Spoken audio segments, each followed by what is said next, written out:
بسم اللہ الرحمن الرحیم۔ السلام علیکم۔ امید ہے کہ تمام حضرات خیریت سے ہوں گے۔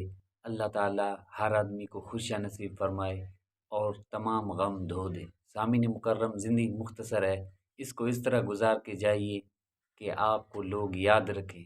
100 سال پہلے ہم نہیں تھے، ہمارے باپ دادا تھے، اور اب 100 سال کے بعد ہم نہیں ہوں گے، ہمارے پوتے پڑ پوتے ہوں گے۔ زندگی کوئی پتہ نہیں۔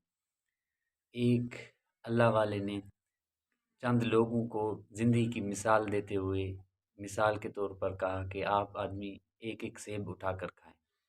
کسی نے سیب 5 منٹ میں، کسی نے 3 منٹ میں، کسی نے 4 منٹ میں، اور اس کے بعد ایک اور سیب دیا اور یہ کہا کہ آپ یہ والا سیب جو ہے ایسے سمجھ کر کھاؤ جیسے زندگی کا آخری سیب ہو۔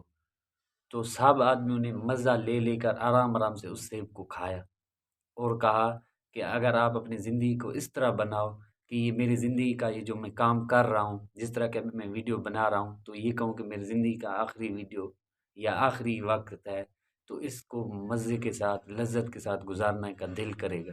تو ہم ہر لمحے کو ایسے سمجھیں کہ یہ زندگی کا آخری لمحہ ہے، تو ہماری زندگی اس سے بہت اچھی طرح گزرے گی۔ تو سامعین مکرم، اللہ پاک نے نبی علیہ الصلوۃ والسلام کے بارے میں فرمایا وَإِنَّكَ لَعَلَىٰ خُلُقٍ عَظِيمٍ، نبی کے بلند اخلاق ہیں۔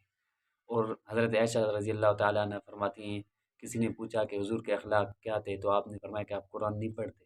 جیسے جیسے قرآن کہتا گیا، نبی کے اخلاق اسی طرح کے تھے۔ اور آپ سلمن قطعک، جو قطع تعلقی کرے اس کے ساتھ صلہ رحمی کرو، واعف عمن ظلمک، جو آپ کے ساتھ ظلم کرے آپ اسے معاف کرو، واحسن الی من اساء الیک، جو آپ کے ساتھ برائی کرے آپ اس کے ساتھ اچھائی کرو۔ سامعین مکرم، ایک دفعہ نبی علیہ الصلوۃ والسلام راستے میں جا رہے تھے، کسی صحابی سے ملاقات ہوئی تو انہوں نے آپ کو 2 مسواکیں دی۔ تو آپ کے اخلاق دیکھیے، ان مسواک میں سے ایک مسواک ٹیڑھی تھی، ایک مسواک سیدھی تھی۔ آپ صلی اللہ علیہ وسلم نے جو سیدھی مسواک تھی وہ اپنے ساتھی صحابی کو دے دی، اور جو ٹیڑھی مسواک تھی وہ اپنے پاس رکھ لی۔ یہ تھے حضور پاک صلی اللہ علیہ وسلم کے اخلاق۔ سامعین مکرم، اسی طرح ہم زندگی اپنی گزاریں تاکہ بعد میں ہمیں یاد کرنے والے رہیں، ہمارے لیے کوئی دعا کرنے والا ہو۔ اللہ تعالیٰ سے امید ہے کہ آپ کو بہت اس سے قصے سے ملا ہوگا۔ والسلام علیکم۔